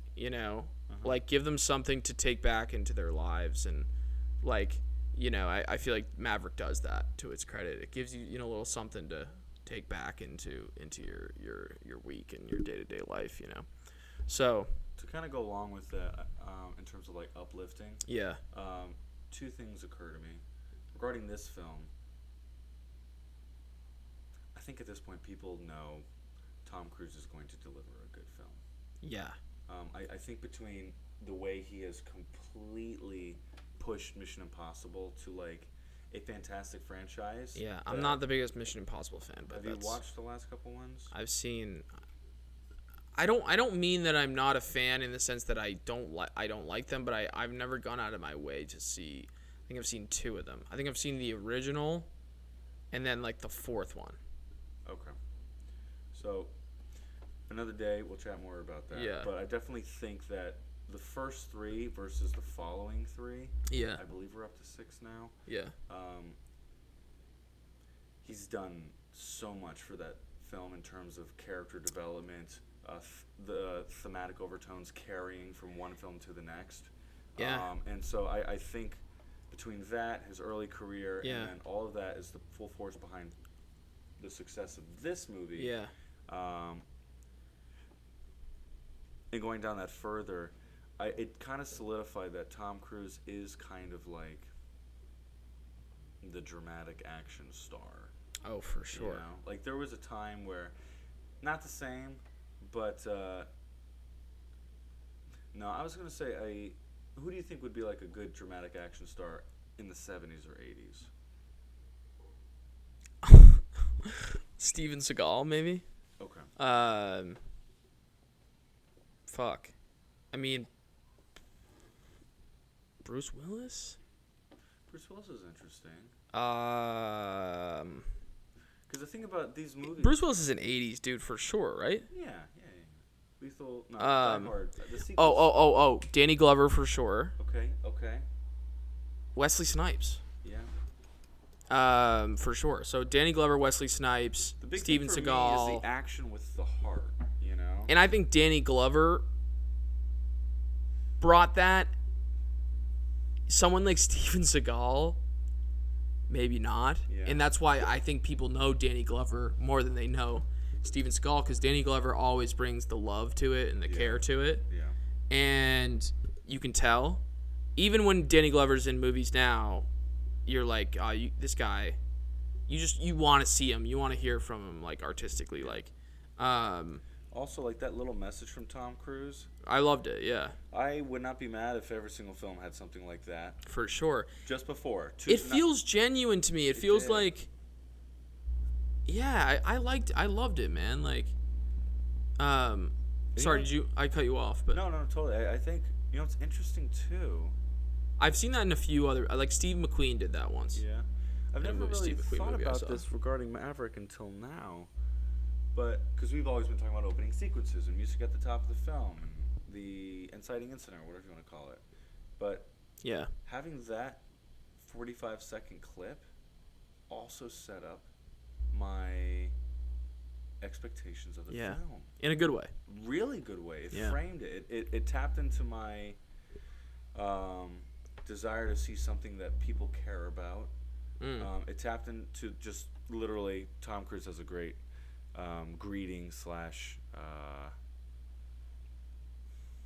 heartfelt thank you for showing up to see his movie. But he mentions like real G's, real speed, real planes, and you're like, all right, I'm ready. You know, I'm I think it's like, I think more movies should have their stars do that, or whether it's the star or the director or like, you know, Tarantino's next movie or something. I love to see like Tarantino on screen being like, thanks for coming. You know, that'd be fucking cool. Like, I feel like Tarantino has done something like, I could be wrong.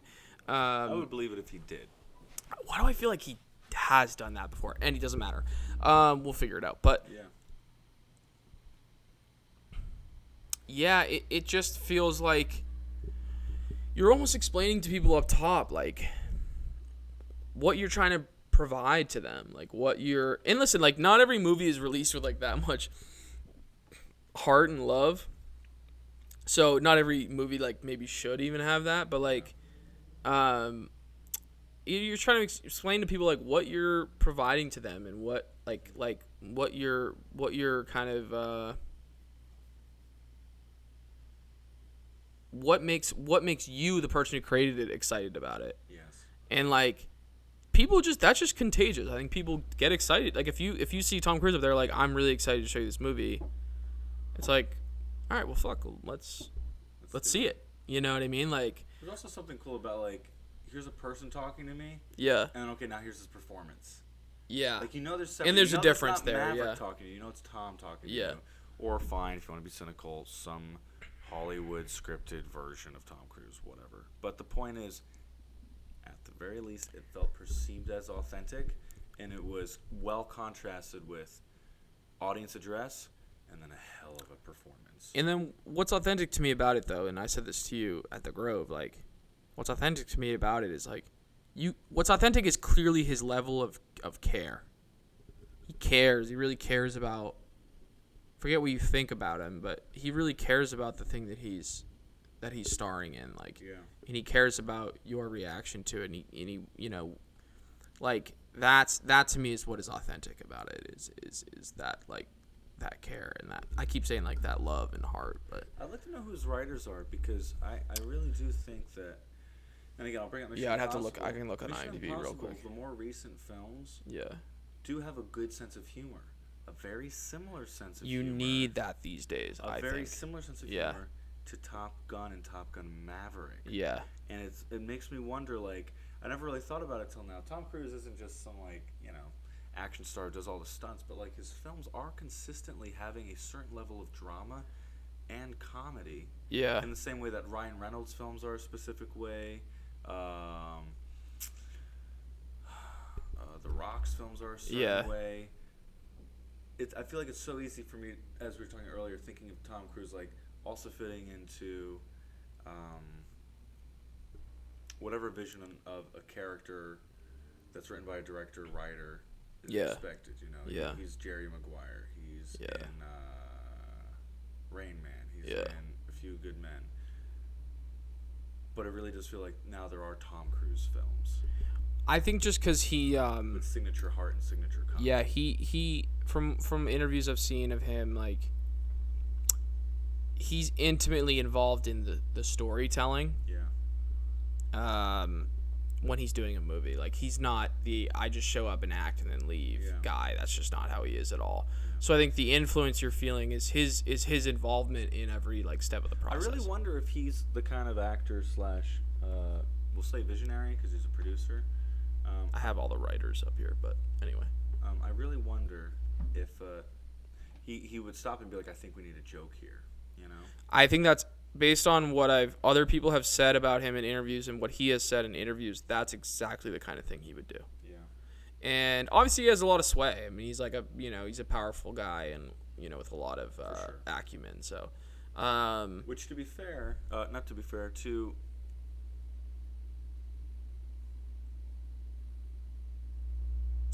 cut the qualifying comment and just say, I had some brief negative sentiments regarding Tom Cruise. Yeah. When I heard he was the reason, supposedly, that the whole Mummyverse and Monsterverse died back in the late 2010s. Because they did the Mummy film. There was another film that The Invisible Man, I think, happened. Okay. There was kind of conversation. I haven't seen any of these. There were conversations supposedly in the works that Universal was going to try to find a way to connect these things. Yeah. And apparently Tom They were doing Cruise, the early MCU shit. Apparently Tom Cruise kind of hijacked the directing, writing, producing of The Mummy, and that's why it just didn't do well. But that's what's crazy is, like, if that is true, after seeing the success of Maverick and success of Mission Impossible, it sounds like part of it's also just, like, too many suits and not the right team. Yeah, I mean, I don't know if I buy that, like, he tanked. So what film is he, like, rumored to have? The Mummy. The Mummy, okay. His Mummy. Okay. The Mummy with Brendan Fraser. Okay. Yeah. He did a Mummy in the late 20s. I think maybe it's 2018. Oh, yes. It literally came and went because the marketing campaign was confusing. It didn't have the sentiment of the original one. Yeah. Apparently the film just kind of stunk. And a lot of people say it was kind of a hijacking. Again, a lot of these things I'm saying right now are hearsay. I don't really have much to back it up. But it was kind of similar to the sentiments that people had regarding Edward Norton and what happened with American History X. Yeah. And how there was a script, and then he kind of came in and was like, well, actually, let's do this. Well, by the way, let's do this. Also, now I'm kind of in charge, you know? It can... Yeah, I mean, that can absolutely happen. With someone like Tom Cruise, that can 1,000% happen. Because from what I understand, like, he's very powerful, has a lot of sway. Yeah. Creatively. So when you're doing a movie with Tom Cruise, like, it's also Tom's movie. I mean, even if you're the fucking director and whatever, singer, but like, yeah, that's the way it goes. You know? Yeah, and so, I mean, it's possible. It's possible that something like that would happen. But regardless of that stuff, like this film, I'm so excited to see any Tom Cruise film moving forward, especially the Mission Impossibles. You know. Yeah. Because apparently the seventh one's going to be broken into 2 parts, which looks really cool. Sick. It reignited definitely my appreciation for T. Cruise. I mean, guy's a goddamn legend. T. Cruise. Legendary career. Yes, I mean, I'm looking at the writers tell me about that. So there's 5 writers. Is he credited as one or no? No. I don't think, by the way, I don't think, like, the Writers Guild would allow something like that to happen. Really? Yeah, him to get credit, because then anyway. Okay. There's 5 writers: Christopher McQuarrie, Eric Warren Singer, Aaron Kruger, Justin Marks, and Peter Craig. So Justin Marks and Peter Craig just have a story credit, and the other 3 writers have the screenplay credit. And, you know, obviously this is a studio flick, so what that probably means is that a ton of writers worked on it. These are the writers that had the most influence on what the draft ended up being that they shot. And then, you know, Jim Cash and Jack Epps Jr.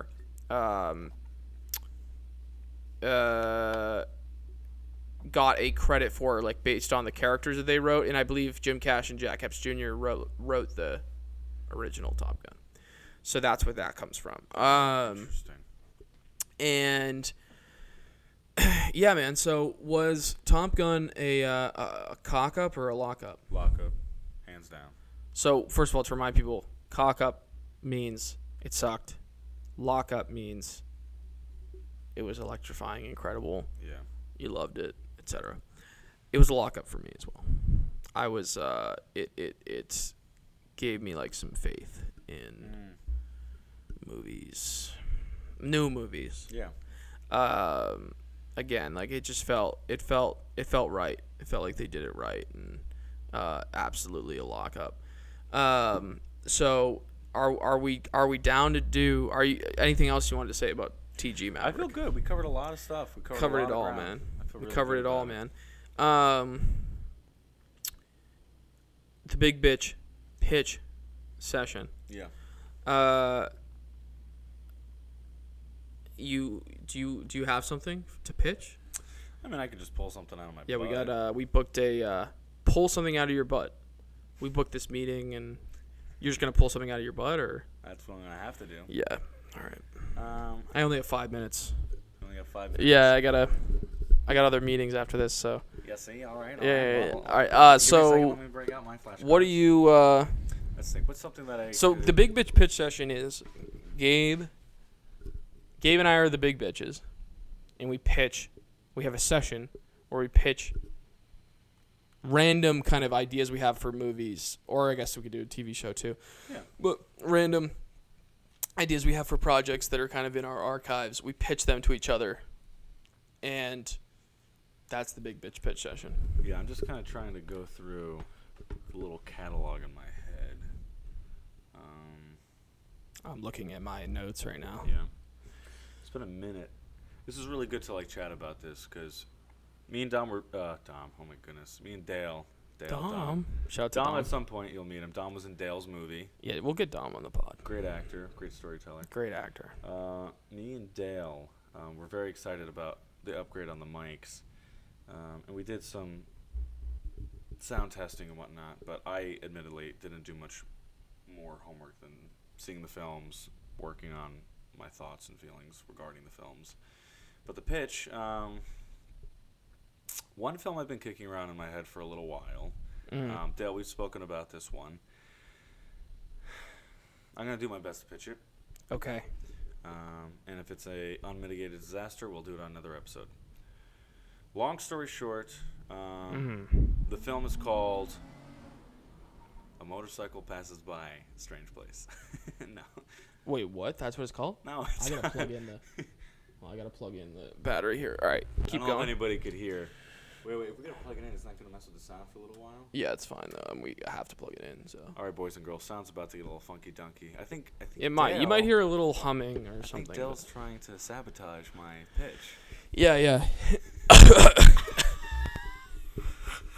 All right. Yeah, I got another meeting after this, so can we hurry this up? Let's go, baby. All right. So I have for you a drama. Okay. Sure. For a couple I like drama. Young adults in their 20s. Okay. It's about a gentleman. Young adults in their. That's our target demo. Yeah, let's do that. It's about a young adults in their 20s, specifically a young man played by yours truly. Okay. By the name of Doc. Can we get someone else to? Dale, you can play. Dale, you want to play? No, I'm kidding. Yeah, you're welcome to play. I'm kidding. Played by you. Maybe Alexander Carstoiu. I'm just trying to fuck with you. I'm just trying to be the executive that fucks with you. Oh yeah, sure.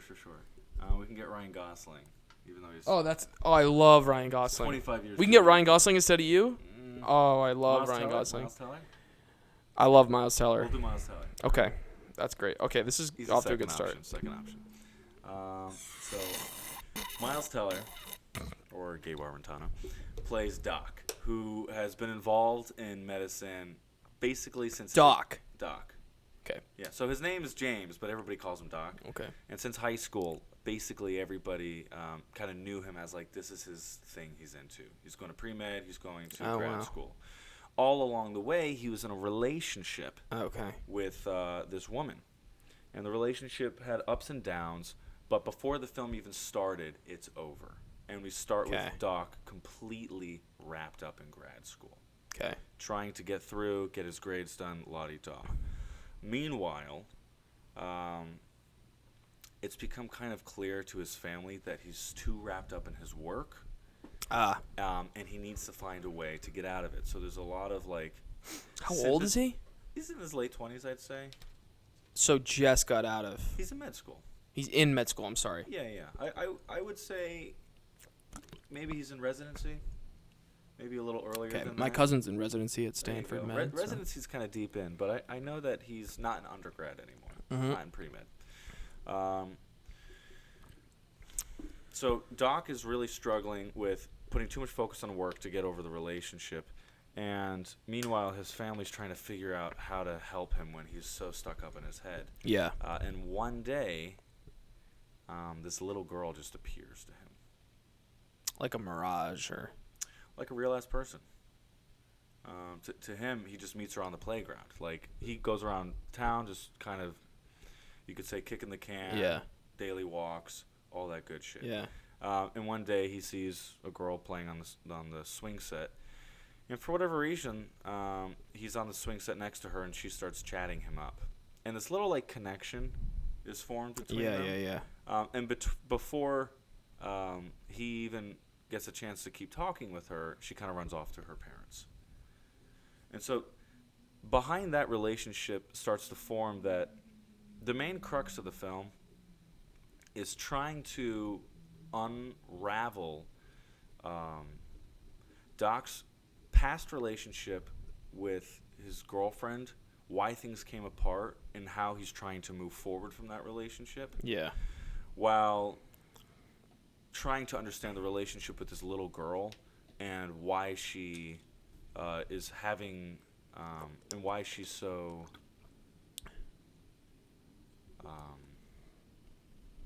necessary in him moving forward from that relationship. Interesting. So that's kind of a character study. I would say character study around Doc. It should not be inexpensive. And it would just be called Doc. No, it'd be called Anatomy of a Playground. I like that title. Okay. So, and that said, we come to find out in the film that the girl is not real. It's kind of like Lars and the Real Girl. Have you seen that film? No. Indie film, late 2000s, maybe 2009, with need to watch that. With Ryan Gosling. And Ryan Gosling is basically Lars and the Real Girl, having a full-on relationship with a sex doll. And the sex doll is not really, he doesn't use it as a sex doll. It's more of like a dummy that sits in a wheelchair all the time. And everybody around him is really concerned because it's helping him cope, but there's clearly something wrong, and he needs to find a way to reconcile that. So in the case of Doc, this little girl is manifesting as what could have been with his past partner. Yeah.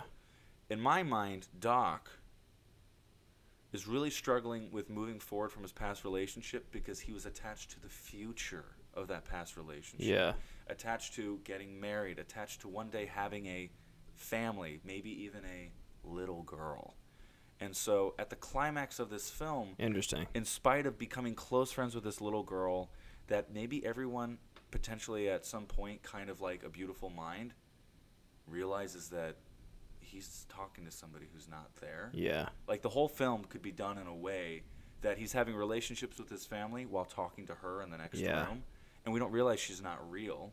Yeah. We realize that like the father opens the door for Doc to walk in, the little girl follows him, and somehow there's a greeting that she seems like she's there, but she's not actually. But at the climax of the film, we find out that like the only way for him to find resolution is to kill the little girl. Oh my god. Yeah, it sounds. Wait, what? Yes, it sounds kind of. And he's just swiping at the air like she's not.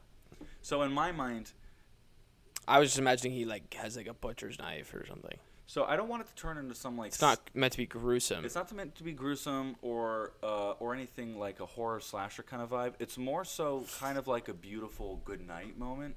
Yeah. That turns into like I imagine tears down his cheeks as he's like silently smothering her, you know, because he talented Mr. Ripley kind of vibes. Again, which you haven't seen, which is a great. Sounds like it's got to go on the list. Yeah, it's on the list. But the point I is, I don't know. Long story short, Doc is in grad school. Yeah. He desires so much to care for people, love for people, is struggling to move from his past relationship. In that comes kind of a little psychological break where this girl manifests.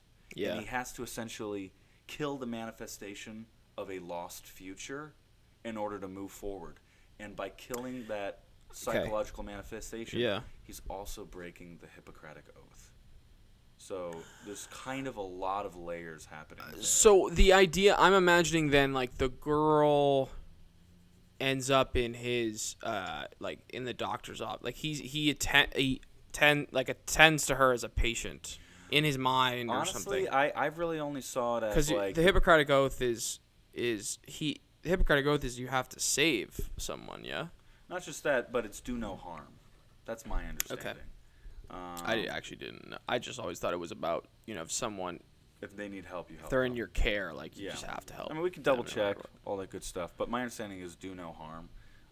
And that was almost like, I guess I was then pitching you that idea of, like, what if, is he working like an ER or something? Like, what is he? Again, school.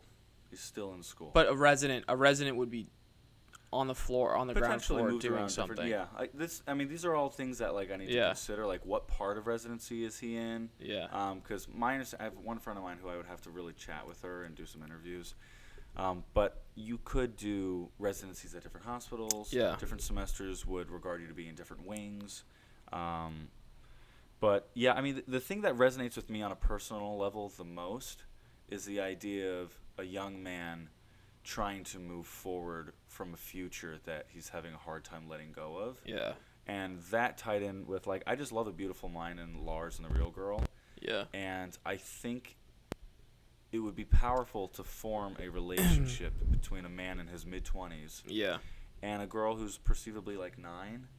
The two of them become, like, friends. Maybe he sees her every so often at the playground. The parents give her permission to, like, I don't know, hang out with him for a little bit as, like, a big brother kind of situation. Yeah. You know? I like it. I like it. It's very it's getting like Daniels. It has some Daniels, like it has some Swiss Army Man definitely feel to it. That's a great point, because that idea definitely was born sometime around the first time I saw Swiss Army Man. Yeah. I feel like what if I were gonna rewrite your ending? Go for it. I would have I would make it he works in an ER, or he works in he's a resident, and he's in his residency is most of his residency work is in an ER. Okay. And there's a kind of a final sequence where the girl comes in and she's, like, gravely injured. And of course, I guess he's hallucinating this.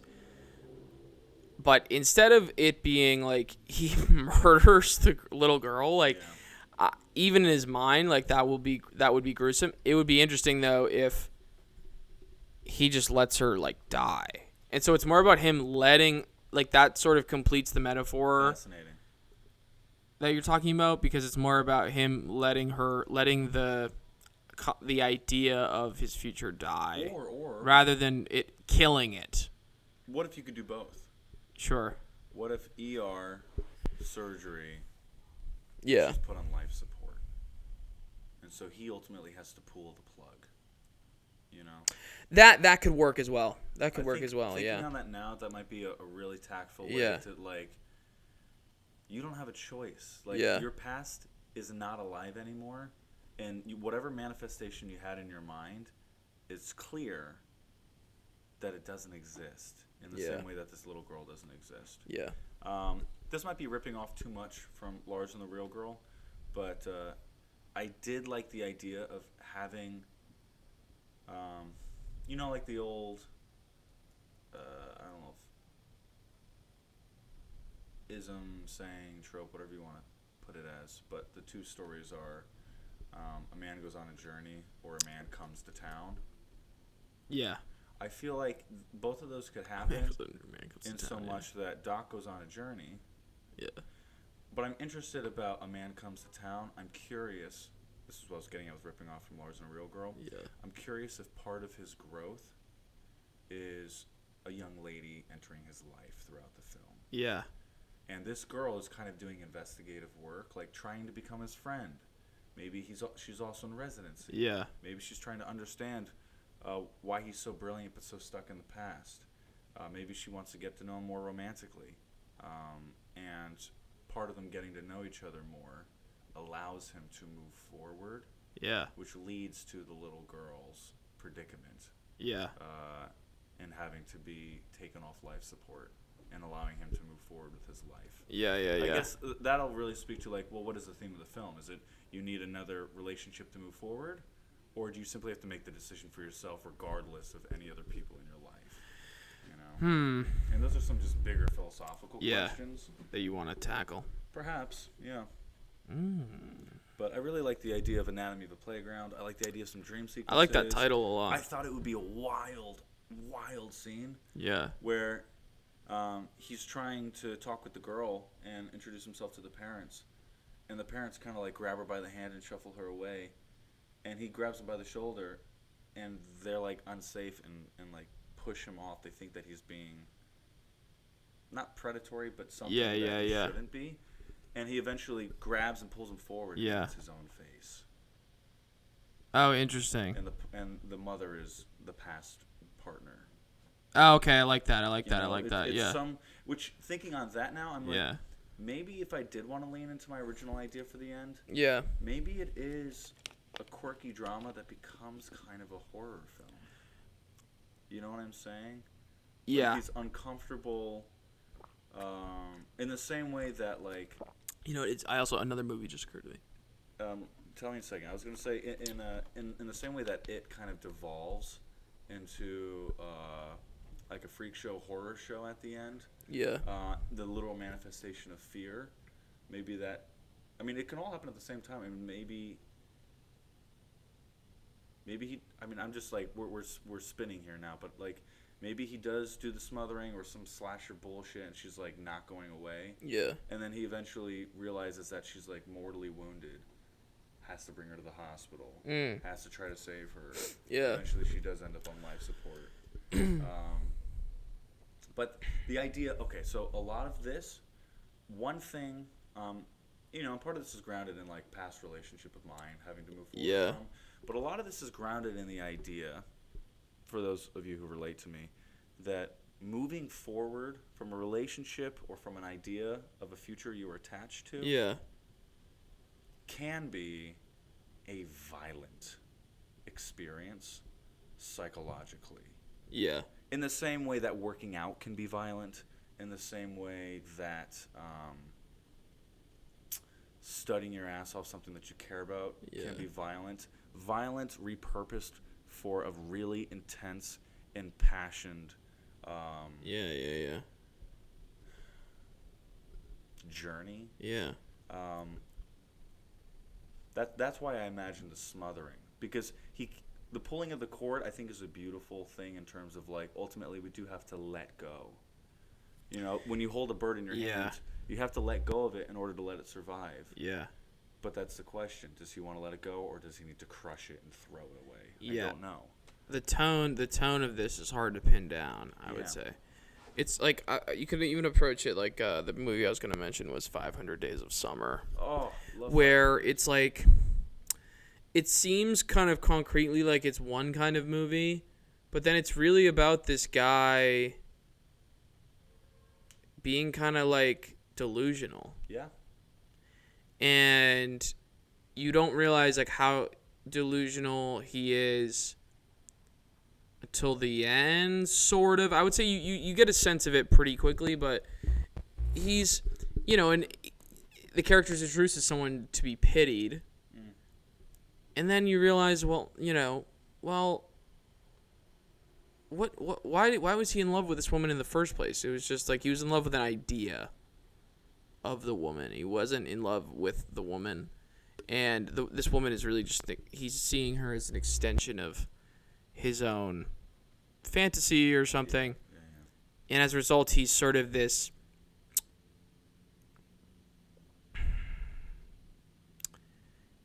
He's sort of this, like, really lost character, but in a way that you have to sort of excavate a little bit to just see just how lost he is. And I think that you could almost do Anatomy of a Playground kind of like that. You could approach it that way. I don't know. Say that last part differently. Like, you could approach it. Okay, you could approach it as like introducing the character, like as a guy to be pitied. Oh, his girlfriend broke up with him, etc., etc. When what you're really kind of excavating over the course of the movie is, but this dude needs to let go. This wasn't the right life partner for him. Right. All these things. He's holding on to this idea of what his life could have or should have been, which is related to the character, right? That's kind of who the character is, based on just his pre-med track and all these things. And it's really, it's about yeah, there you go, Gabe. Liberate yourself. Liberating. You see what I'm saying? Where and that's what 500 Days of Summer is a real. It's a real character study of that guy. But it's sort of setting itself up tonally as if it's going to be like a rom-com. Right. And then it's not exactly that. You follow what I'm saying? I do. I don't know. It's just a thought. For sure. Anatomy of a Playground, ladies and gentlemen. Anatomy of a Playground. I'm tired as shit, yo. Yeah, yo. Should I, wait, I'm getting some... I'm getting, like, some fucking static or something.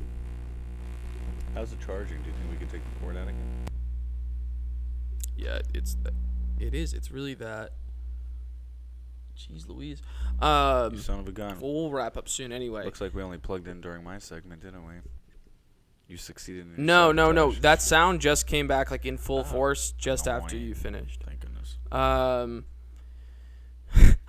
Just like turning it up during your... I don't know about this one. Okay.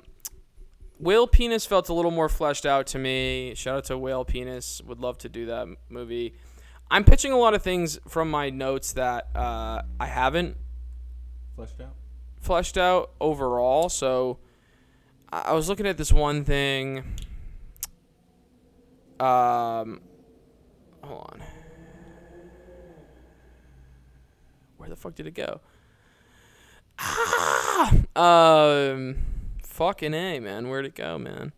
Oh. I'll do this one instead. I don't know where the other one went.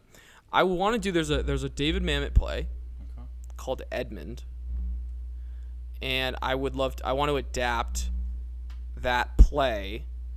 It's one of it's probably one of David Mamet's like weirder plays. Yeah. And I believe Kenneth Branagh played the character, the titular character Edmund on the original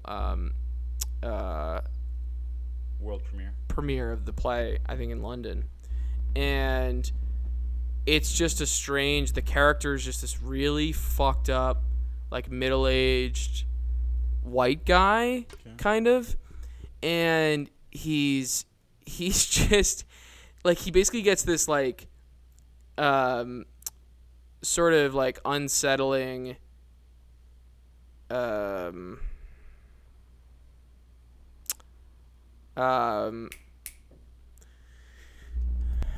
What are those people called? He sees a psychic, and she gives him a like really unsettling. What is that called? What does a psychic give you? A reading, a tarot card reading, basically, and he uproots his whole life, and like leaves his wife, and like descends into like the underworld of like sexual like deviance and like hedonism and things. And I would really want to first of all, I always imagine like Ben Affleck playing Edmund. Yeah. And to me, I don't like Ben Affleck. What? You got to find somebody else. Yeah, that guy sucks. But just I would want to cast an actor who's like a middle-aged man that people have a lot of different feelings about, really complex feelings. Like I think Ben Affleck kind of has that built-in persona where the guy's been through a bunch of different things in his life. He's not like, he doesn't have this super shiny image, I would say. He's really been broken down at certain points in his life and in his career, and he struggled with, different things. And but I want someone who has that built-in like kind of persona, that built-in almost vulnerability of like being a guy with like your back against the wall a little bit. Yeah. And I would want it to focus on like what I wrote down was certain Americans' feelings of enmity and disgust toward the homeless. The feeling that homeless people are a problem that should just be swept away rather than human beings. And secondarily, like a representation of major top-down problems in America. And the reason that I came up with that take on the story was because I was in Santa Monica, and there's a statue in Santa Monica of a homeless man. Oh, wow. And it's just like, meant to be like sort of like a humanizing like thing, like, sort of to show that like homeless people are like to be respected and whatever. And this guy, I was going to see Al at like O'Brien's maybe, or one of those bars in Santa Monica, and this guy, just random guy, is walking across this through the crosswalk and heading towards the statue. I'm walking away from the statue, and the guy was just like cussing out the statue. Like, this guy like seemed like at a glance didn't seem like he was like dressed well, like clearly had taken a shower that day, like he was not himself like a homeless person or anything, and seemed like fairly like well off based on what he was wearing. And he was just like cussing out the homeless statue, like, why do we fucking need this, and like fuck homeless people and all this stuff. And I was like, wow, that's so interesting, like, to make that. But I think that's such a pervasive attitude in the United States, is just this like feeling of like, it's like enmity is the right word for it. It's like a real like, not disdain isn't even the right word because that's too light. Like, it's enmity. It's like really deep, like seated, like disgust, like towards people that are kind of already down in their luck or suffering from mental health issues or what have you. And I was like, what does that mean? Like, who is that? And to me, what I would want to unravel is, who is that guy? Who is the like well-off, middle-aged guy in this country who, for some reason, like sees like the image of a homeless person and like wants to like strike it down? And I'm like, what does that mean? Like, who is that guy? Yeah. Because I feel like that guy is a lot of people. I think Al's calling me right now. But anyway, that's, hold on. Does he have Eva's number? Wait, who is he calling me? Shit, I'm just gonna answer it. Yeah, that's okay. This is Alec. Fuck. Wait. Dude, put him on a speaker. Hey, Al? Tell him he's live. Al? What the? Wait, Al? I'll get back to you soon as I get. What? Jeez Louise. Wait, hold on. He's calling you now. That's weird. Al. What's up, dude? You're on the Movie Addicts pod right now. We're wrapping it up, but I just want to let you know. What's up? You say what's up to the listeners. What do you want? Anything you want to say to the listeners, or? What movies are we talking about? Top Gun Maverick. We were talking about Top Gun Maverick earlier. Great movie. Tom Cruise is a legend. Okay, I like that. Okay. Yeah, he's a goat. Love that. Okay, that's the people are gonna know that you have that take. Hello, listeners, and keep listening to these guys. They're amazing, and they know their shit about movies. Yeah. So Alec is. No one fucking hate. Yeah. No one hate. No one hater. Al's gonna beat the shit out of you. But Damn straight. So. Where's he at? Yo, are you trying to get in the house right now? Yeah, it's just locked. I'll go get him. All right. Gabe's gonna go get him. I'll keep pitching my thing, and then we'll wrap up. I'd rather be here to hear it, bro. What? Just talk to Al while I'm away. All right, Al. Al. So you're officially on the Movie Addicts podcast. Gabe's coming down to get you. So I was pitching to Gabe, like, I want to adapt I think I've told you maybe about this, but I want to adapt the play Edmund, the David Mamet play, into a movie with Ben Affleck as the leading role. Ooh, Yeah. I like that a lot. Interesting. So I think Gabe's literally about to be down to get you. What? You know, it's funny. You don't really see a lot of play adaptations in films. No, right, for sure. Like, which is interesting because there needs to be more. Because you look at like what was the one we watched, the classic one. Yeah. It's the one, what's the one with Alec Baldwin where he cameos, but it's like iconic. Yeah, Glenn Ross. Yeah, like that's a great movie, and that was a play. You know what I mean? Yeah, yeah. Plays I can hear you coming up the stairs right now.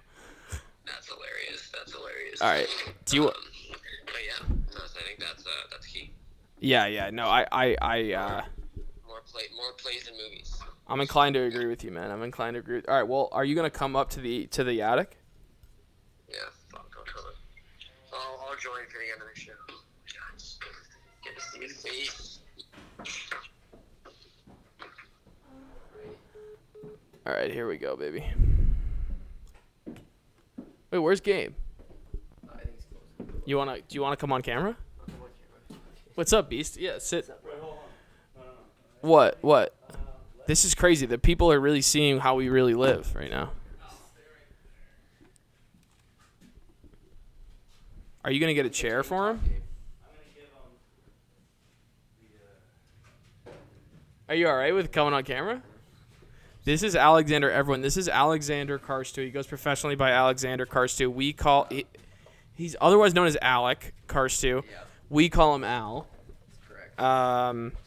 He's in Magnolia. This is crazy right now. Are you about to sit on that? Yeah, I'll be fine. This is crazy. Thank you, sir. Gotta move it up, go. This is really how things go down in real life for us. Dude, this is the attic, man. This is Al's really. We're about to wrap it up, but yeah, Edmund, man, Edmund. That's what. Great idea. Great plays that haven't been adapted. What's something that really excites you about Edmund on a personal level, besides the, like if you were directing it right now, Yeah. is there a specific scene that you would see Ben Affleck particularly bringing to life? Oh yeah. Yeah. There's a scene in there where he's sort of like sorting through like, what are my options if I'm gonna like blow up my life? Like, what are my options? What else is there to do in life other than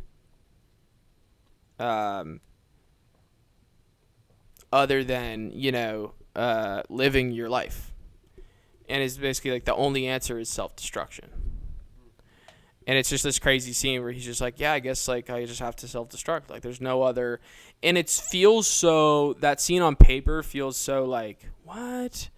Like, but I think someone like Ben Affleck could really bring it to life, where imagine a guy sort of deciding like, no, I'm definitely going to deliberately blow up my life. And I'm just going to destroy myself. But it's crazy because the character is too cheap to destroy himself. So he realizes like destroying yourself costs money, and then he like doesn't want to like spend, like, you know what I mean? Like he's like going to like sex clubs and stuff, and is like really stingy. Yeah. And it's like, it's just crazy. He's just this crazy. Then he ends up in jail at one point. I just think like that scene though, where he determines like, no, I just guess I just should self-destruct. Like that's kind of what people do if they don't go the other way. So. Hell yeah. Anyway, but yeah, I feel like we should probably wrap it up here because we got Al. What's the title? Edmund. I think I would probably change the title. That, on a side note, that reminds me of it. I think I told you this one. Give him the mic. Make sure we can hear. What's up, everyone? It's one of those things. It reminds me of I'm curious if you're familiar with this play, actually, Gabe. There's a play by Austin Pendleton, I believe, is a writer, really good writer, called Uncle Bob. Oh, yeah, I've told you about this one, but it reminded me of that scene because there's a scene in it. Basically, what it's about is it takes place during the AIDS epidemic. Okay. And his uncle is dying of AIDS, so he goes to help his uncle, and I think it takes place in New York. And the kid is not, he's very depressed and he's very suicidal. But I remember there's this scene at the end that's like really sad because basically he's saying how his uncle has always looked at him and is sexually attracted to him. It's very fucked up play. Right? Yeah. And he basically is like, you know what, I was going to kill myself, and if it brings you pleasure having sex with me, I might as well die of AIDS. And that's how he tries to kill himself. Like at the end of it, he has this thing with his uncle where at the end he's like, I was going to kill myself anyway, might as well do it. And like a fucking, it's a really dark dark play. He dies, but most likely. I forget the ending of the play. I believe, I don't think he does die, if I recall. It's a very, he doesn't end up having sex with his uncle. That's an interesting thing that plays do seem to, you guys know more about theater than I do. Plays do seem to, you can make an absurd premise like that work a little better in a play, it seems like. It's also very, like, it's Give them very, like that. Give them the we're just, like, going back and forth. It's, with plays too, it's like, fuck, no. Shit. No, with plays too, it's like, because that play literally just takes place in an apartment. That's it. Yeah. There's no other thing except the apartment. And it's literally just a back and forth conversation between this man who is dying of AIDS and a kid who wants to kill himself. That is what the whole play is, just that. The other play that came to mind, I haven't read this one yet, actually, which my drama teacher would be fucking pissed at me if she heard that, because she's been recommending me to read this play forever. But The Pillow Man is one that I've heard like great things about as well. That I'm surprised that's not a movie yet. Equus That's is another one we talked Equus, about. Yeah. insane. I gotta read Dude, Equus. play now that I'm, Pillow Man, I know. Well, I can't say I know, but I feel inclined. The structure of it is a bit atypical in terms of how you would represent it on a film. yeah. But it's one of the best plays. Well, it's you know what's interesting now I'm thinking about it, because we just named 3 plays, and again, I haven't read Pillow Man, but from what I've heard, it's a very fucked up play. I'm starting to think that plays are more fucked up than movies, like in general. Because Equus is really fucked up too. That's another one that's like, Yeah, that's Like, what it's I like- mean. it's like, That's what I was yeah. trying to get at. I is- think New York audiences and those who are willing to put things on stage, I think because there's a bigger license to push the bounds of what you can say on stage. Oftentimes people say that like art is at the start of all societal, political change. And oftentimes theater is one of the first ones, followed by then film, because film has money. You know what I'm saying? And it's more commercial. Interesting. But theater, yeah, definitely. yeah, that's actually very that's know. so interesting. I could totally I was makes a lot gonna of say, sense. just pitching it, just throwing this out there as an adaptation. Raise some money. You and me perform in I feel like I might. This Is Our Youth.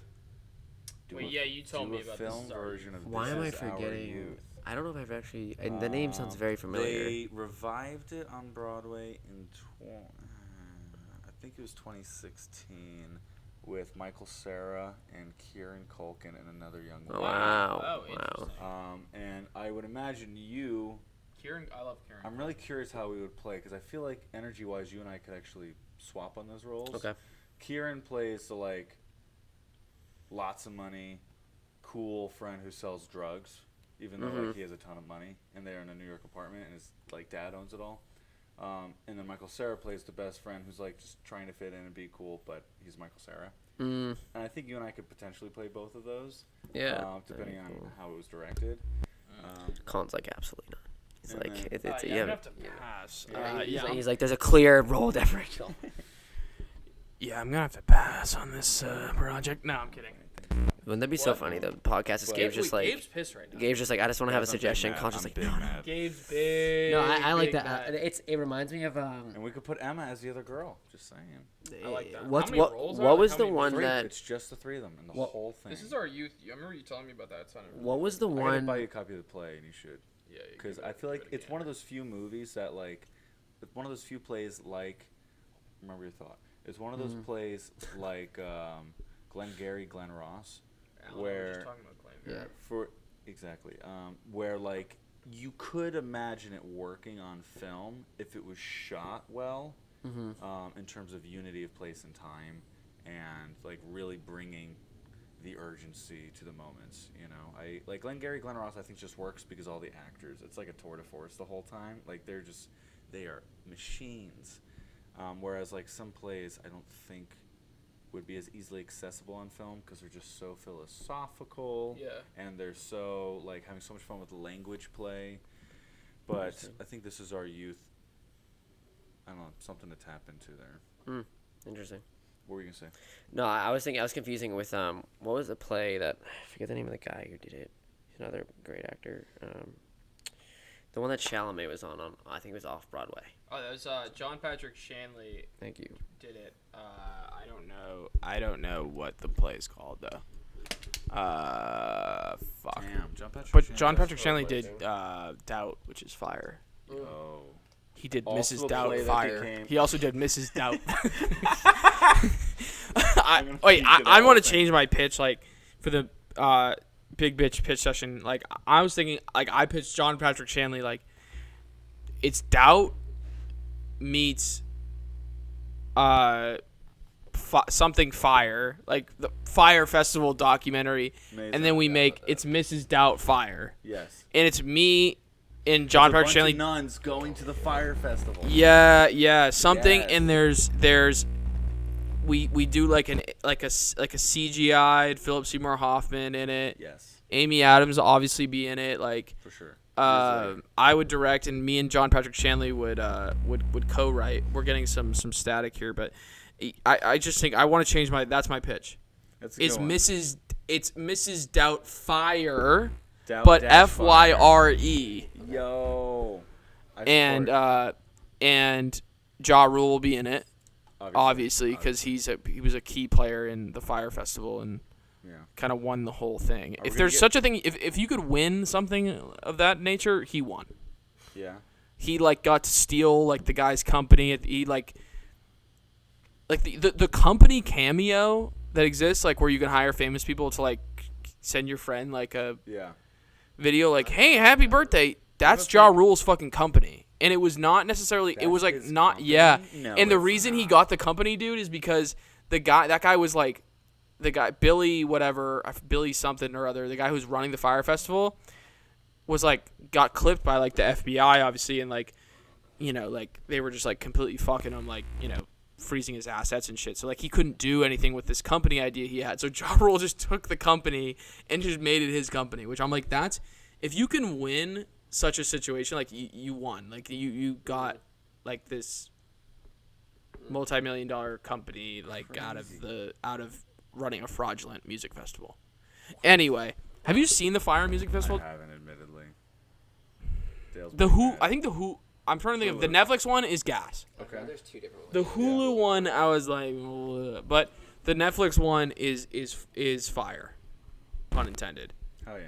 You gotta see it, Gabe. It's absurd. We should watch it. So then you gotta watch it because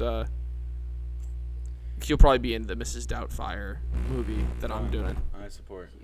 All right, so I changed my pitch up, but So that leads that- us to the The wrap-up, cleanup. The cleanup. the cleanup. The cleanup.